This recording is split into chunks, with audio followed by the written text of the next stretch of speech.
A dog that inspired a Marion County law that holds animal abusers accountable has died. TV 20's Jordan Markoff tells us what the owner is doing to keep her legacy alive. See right here? You can see the stab wounds on her head from when she was stabbed. Okay. That's why when Lily Barron got a phone call in 2014 asking if she'd take Molly, she said yes.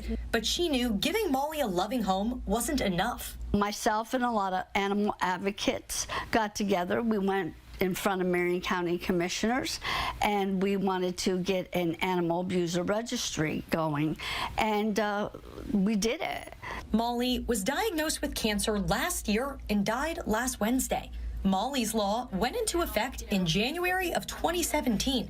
It requires anyone convicted of an animal abuse crime to be placed on the Animal Abuser Registry. Anybody who is selling, giving away, rehoming pets, they are to look on the registry so that they know that they're going to a safe home and not to somebody that's placed on that animal abuse registry. Molly's Law only applies in Marion County, but Barron is hoping to change that. It's because of her legacy that it will now go statewide if we can get the politicians to pass it in 2024.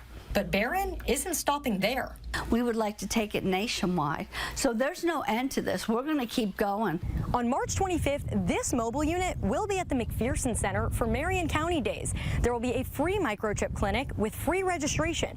Just a few days after that, Barron will be heading to Tallahassee to advocate for Molly's Law.